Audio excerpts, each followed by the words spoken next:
Welcome to my Tuesday vineyard ramble. It is a little bit cloudy down here. Oh, hi Mum and Dad. And it's a little bit cloudy. It's not windy, which is a really good thing for the video. And it's just starting to rain. So today is actually a historic event because Jean-Marc is actually out in the vineyard pruning whilst it is raining. I don't think he's ever done that before.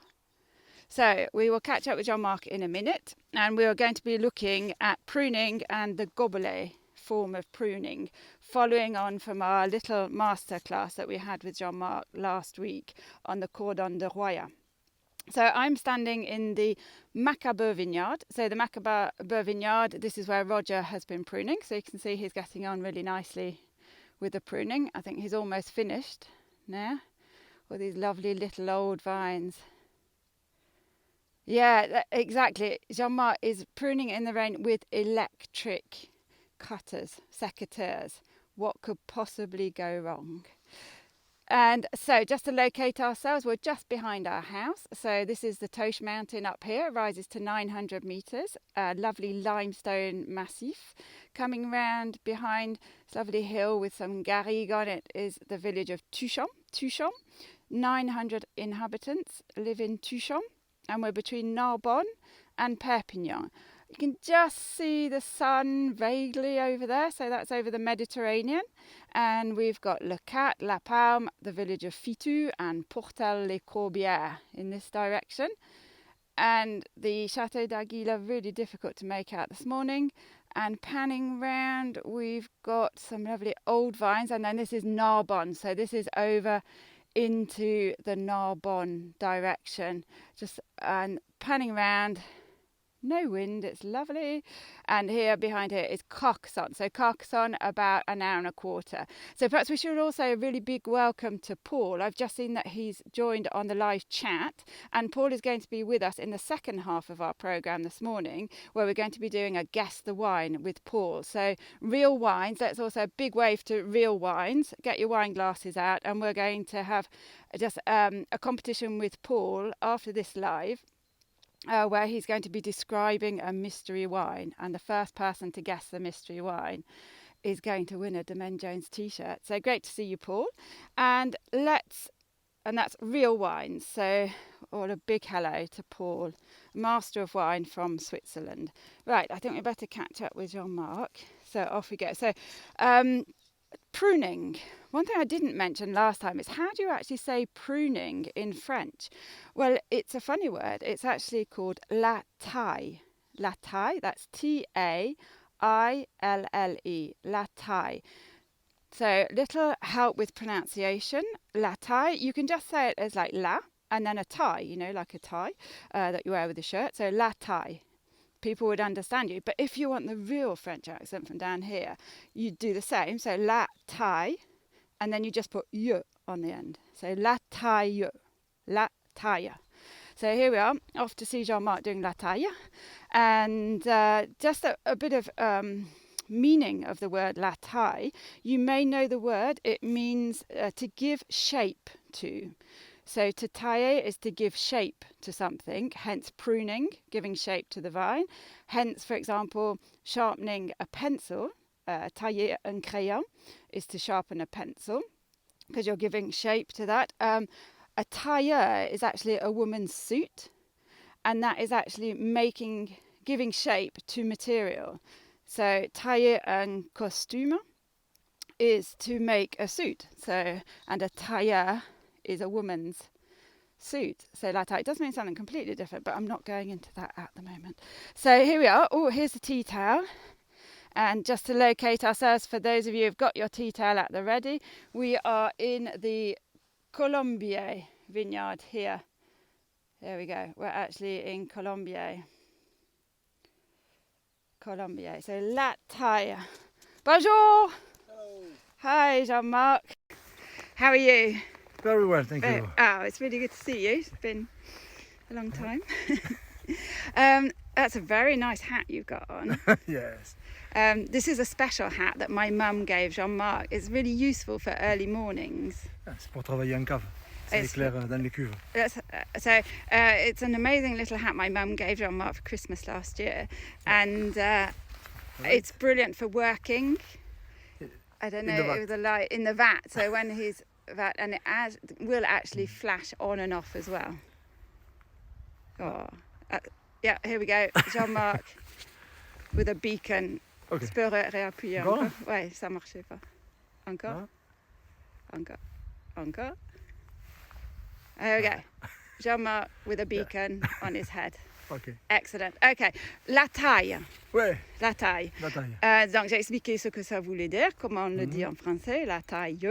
And this morning we're going to look at what you've been doing in the vineyard, and we're looking at gobelet pruning. So we've done the cordon de Roya, and now we're going to have a look at another type of pruning, which is used on old bush vines. So as Domaine Jones is mainly like 80% old bush vines, this is what we do mainly at Domaine Jones. Et donc là, pour la taille, déjà, il faut des sécateurs. Donc ça, c'est un ancien modèle.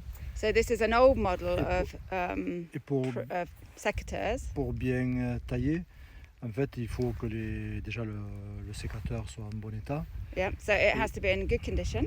Et le sécateur, en fait, je vais l'éteindre pour ne pas se couper les doigts. Let's turn it off. Donc il y a deux parties. Dans la partie basse, qui s'appelle le crochet. So this is just to explain to you how a professional sécateur, so the bottom bit is called the crochet or the hook. Le crochet qui ne taille pas, lui. And that doesn't actually prune. C'est un support. That's a support, so you support the twig on that. And then you've got the blade is actually the top bit. Voilà. Et donc la lame, ça ne s'aiguise que sur un côté. Donc, on n'aiguise que ce côté, on n'aiguise pas celui-là. Okay. So and the blade, you can see, is only sharp on one side. So you only sharpen it ever on one side. So it's a one-sided blade. And then the bottom is a hook which supports. Voilà. Donc on va appuyer le sarment. So it's still turned off. Comme ça. So et c'est la lame qui va couper. So you actually rest the hook on the branch, and then it's the blade that actually moves and cuts off the branch. Excellent, I didn't know that. Okay, non. So let's turn it on. Et il y a Niki déjà qui t'a demandé, mais ça craint pas avec la pluie, un truc électrique? Je vais avoir les cheveux, tu vois, la lumière qui va s'allumer. He said the light's going to come on and off. Okay, right. And j'ai dit que c'est peut-être un premier que tu tailles sous la pluie aussi. Non, c'est pas la première fois. Okay, it's not the first. He's already pruned, but it's not that often. Là, donc, la taille d'aujourd'hui, c'est de faire ce qu'on appelle le gobelet. So we're looking at gobelet. Dans le gobelet, le but, c'est d'avoir un cercle. What we want to get in the gobelet is to get a circle on the top, so a circle form, a bit like a wine glass, or the name comes from gobelet, goblet or wine glass. Et certaines fois, on est amené à couper des bras comme là. En fait, c'est pour pouvoir, on garde les têtes en haut, mais ce bras venait dans la rangée. So here's one that Jean-Marc had to cut. So basically he cut off the arm on them. So at the same time we're sort of reforming the whole trunk of the... Et pourquoi tu l'as coupé le bras? Sinon après avec le tracteur, on risque de l'accrocher et de couper toute la souche. Okay, so he took that arm off, not because it was dead, but because it was out in the passageway where Mignon the tractor comes. So to avoid being damaged, the whole vine being damaged by this branch that's leaning out into the passageway, Jean-Marc decided to cut that off. So this is a small gobelet here. On ne le fait pas, on le fait le moins possible. We try not to do that too often, obviously, but... Mais certaines fois, il vaut mieux couper un bras que toute la souche. But sometimes it's better, yeah, to cut off an arm rather than the whole body. Et donc ensuite, quand on taille, déjà on peut voir la différence au niveau des bois entre un carignan. Yeah, so before we start, we can have a look at the difference here between a carignan and a grenache vine. Ça, c'est un sarment de grenache. So this is a grenache branch. Donc on voit qu'il est assez jaune. So it's quite pale and quite yellow. Alors que le carignan est beaucoup plus and rouge. If you compare that here to the carignan next to it, the carignan's a lot darker. So quite an easy way to tell carignan from grenache at this time of year is the colour of the sarment. Et on dirait que le carignan c'est plus raide aussi. Que le grenache, les deux, on appelle ça des pores érigés, ce sont des pores qui sont vers le haut. So both of them are, carignan and grenache, both are shoots that grow upwards So really important for this sort of pruning. If they didn't grow upwards and they sprawled, you wouldn't be able to prune as a gobelet. So you have to have an upward going. Whereas the Syrah, for example, you wouldn't prune it in this method because the Syrah has a downward. It falls downwards when it grows, whereas this grows upwards. So branches on a Syrah would flop it all over and they'd be all over the floor. So that's why we just do it on the Carignan and the Grenache here. Et là, donc, quand on va tailler un gobelet, en fait, il faut tenir compte de plusieurs paramètres, c'est-à-dire de la force de la souche, c'est-à-dire qu'une souche qui est comme celle-là, qui est costaud, on va laisser plus de tête que sur des souches qui sont beaucoup plus petites. So the first thing we do is we analyze the plant. So we come up to the vine and we have a look to see how vigorous it is. Is it a big, strong plant or is it not quite as strong? So this one, for example, in front of me is really strong. So it's big, it's got lots of healthy salmon coming out of it. But compare it to this one. This one's actually been pruned, but this is a smaller one. So depending on the strength and the vigor of the vine, we're going to leave more or less head. So we leave more if it's really vigorous, and if it's less, he's only left 5 on here. Dans celle-là, j'ai laissé 6 têtes. Et là, une souche comme ça, je vais peut-être laisser 7. Then he might leave 7 on this one. So are we ready? Here we go. This is Jean-Marc in action, Tuesday morning, doing a bit of pruning in the rain. So I'll just... So the idea was he explained what he was doing, but he's so quick. Okay, so you've... Voilà. Là, en fait, le pied d'origine est ici. So that's the trunk. Et la souche a tendance à être penchée vers And l'avant. because of the wind, I imagine, the whole of the plant is leaning. It's leaning towards the left. Je vais avoir tendance à laisser les têtes face au vent pour pas que la souche continue à So pencher, à se he's going to déséquilibrer. leave more spurs on the side that faces the wind so that the vine doesn't get side heavy and topple over. So that's his first what he's thinking about when he's pruning. So which way is the wind coming? The wind direction. So how strong is the vine? Which is the wind direction? Oh, and then this he's decided to actually get in there and cut. Pourquoi t'as coupé? Disons que progressivement, là je n'ai pas la scie, mais il faudrait couper ce bras pour garder la souche sur ce niveau-là. Okay, so he really wants to cut off the whole of this branch here, but hasn't got the saw with him, so he's just cut off a little bit, and then he's just taking out the branches. Voilà, donc là on a 2, 4, 6, 8 têtes, et celle-là il faudrait scier le bras. Okay. So we've got 6 spurs left, and we've got 5 left now. And we will be taking off the side with the saw. And he's left, as previously, so we saw this, it's the same principle. As previously, you prune the shoot that's coming off the wood from last year. So this is last year's spur here. So you always prune the shoots coming out of there. Otherwise you don't get grapes. And then we've now got one less 2, 4, spur. 6, 7. So now we've got 7 spurs on here, and then a nice clean cut on the top of there, and we leave 2 eyes, so 2 bourgeons or 2 eyes, which are here. Can you? Right, that's 1, and the second one there, and that's what's going. The shoot for this next year's harvest is going to come out of those eyes, and that's actually going to form the branch for next year's harvest and the grapes. And I said this before, but what's really intriguing is if you look into that little bud with a microscope, you can see already the tiny, minute shoots and the tiny grapes where they're going to form. So you would know how many bunches of grapes you're going to get if you could actually look into each of those buds. So let's have another. I'll just stand here. He goes so quickly. So here, just taking off. So first of all, he's just taking off the big branches because it hasn't been top pruned. So he's just... It makes it easier to have a look, just to take the top shoots off. And then he goes in and actually tidies it up, decides which spurs he's going to leave. He's going to leave about 7 spurs, depending on the vigour of the vine, and trying to make it into a nice a gobelet shape or a wine glass shape. So there's another one come off. So he's left 1, 2, 3, 4, 5, 7 heads on there, and he's got a nice round shape. If you look at it from above, you can see it's in a lovely round shape here. Là, je laisse, so a nice wine glass là, je shape. laisse un peu plus de tête parce que pareil, ce sont des vieilles souches qui ont tendance à se coucher. So as you know, these are old vines, and because they're getting older, they tend to like to have a lie down. So they're all lying. You can see this one's really lying down. Et donc, t'as laissé?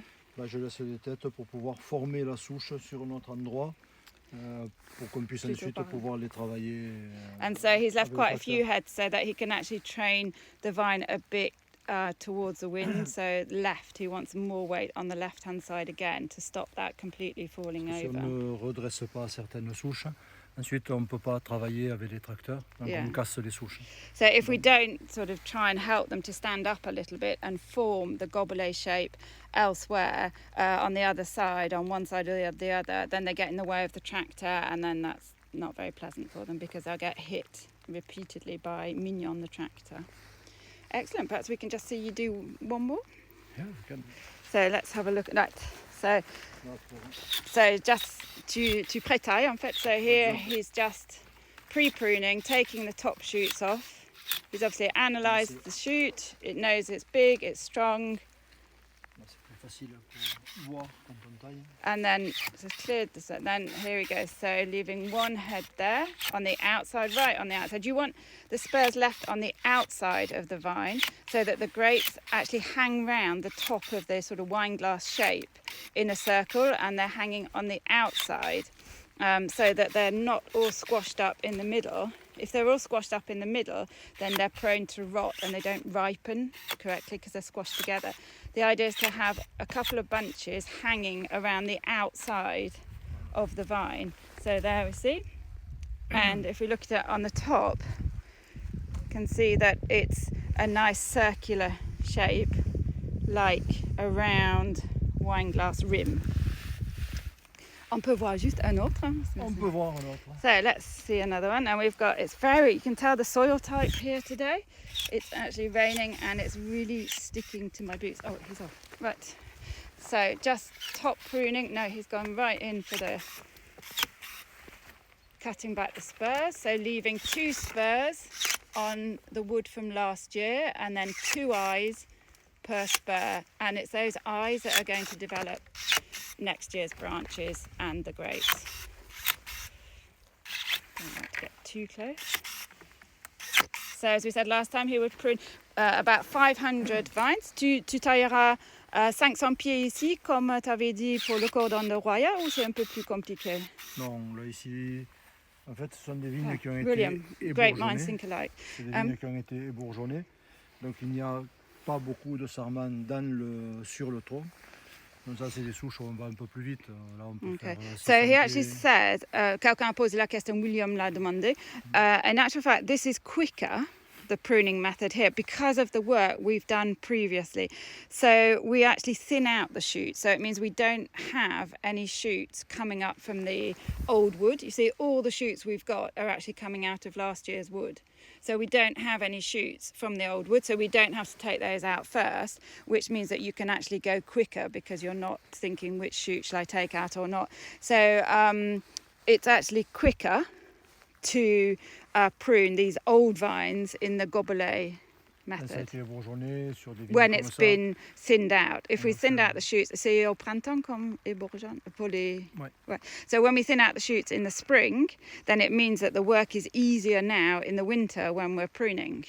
Donc il y a des personnes qui vont tailler plus vite, mais qui vont tailler sans trop réfléchir à ce qu'il faut faire. Mais si on veut bien tailler, on va faire environ 600 pieds là, sur des vignes comme ça. Yeah, so yes, William, just cut what you see.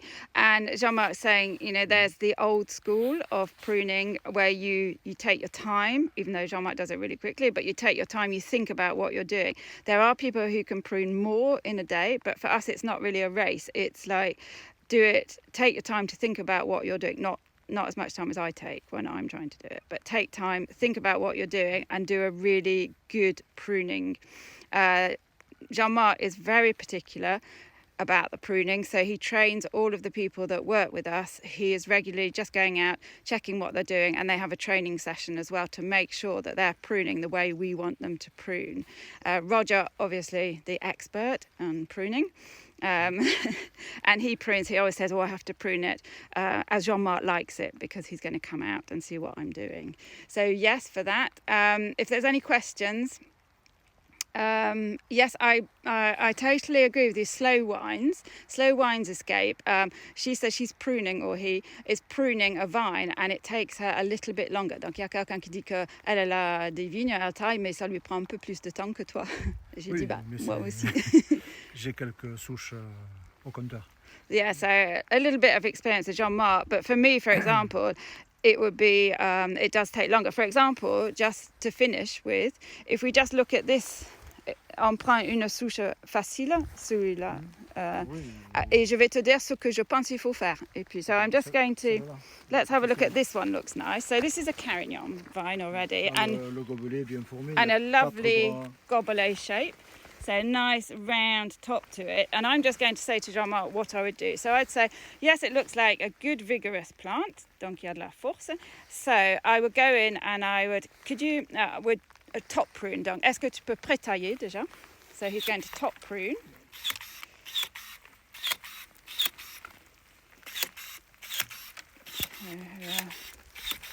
There we go, so I can see it a little bit better. And then we need to leave 7 shoots. So at the moment there's 1, 2, 3, 4, 5, 6, 7, 8, 9, 10. There's 11 shoots at the moment on here. So we need to eliminate a few. So I've got no idea actually what I need to do. Le vent vient d'ici. So the wind, I've got the wind comes from here, so we want to keep more on this side. On va laisser davantage ici, et on va supprimer ceux qui penchent vers le bas. And we're actually going to take, I should have known that. We're actually going to take off the ones that would make the plant lean more to the left. So those, prior to the ones that come off. So let's take that one off on the end. So we just leave one there. And perhaps let's do the same, because that would make it lean. And then here, there's a few too many, aren't there? Here, il y en a un peu trop, non? 4. So we've got 4 coming off one. I think that's a bit too many. So let's chop that one. That was last year's wood. So 1 more come off.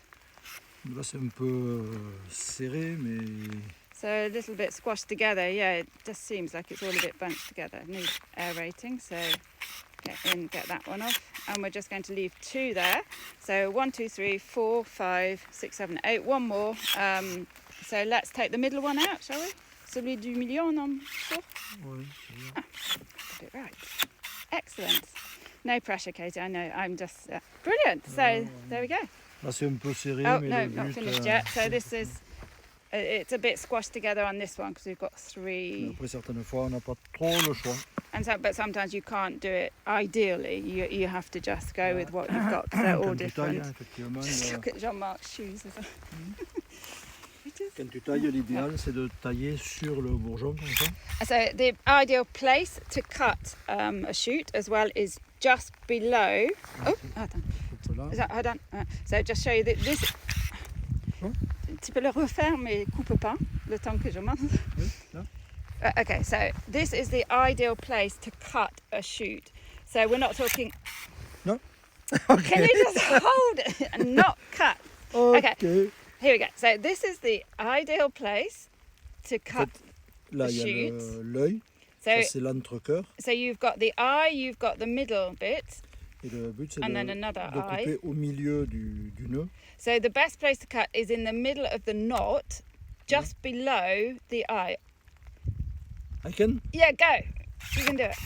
Oh, there we go. Et donc là, cette partie du bois est plus dure. Because that bit of the stick is actually harder, so it will heal quicker. Voilà. C'est plus dur cette partie que là. Et donc au niveau des maladies du bois, c'est moins sensible. So because this bit of wood that's left here just below the eye is harder, it's less sensitive to any illnesses that might get in, any diseases that might get in. Yeah, watch your fingers. I know, I'm trying to be really careful. Fantastic. Excellent. I've learned a lot. Merci beaucoup. Avec plaisir.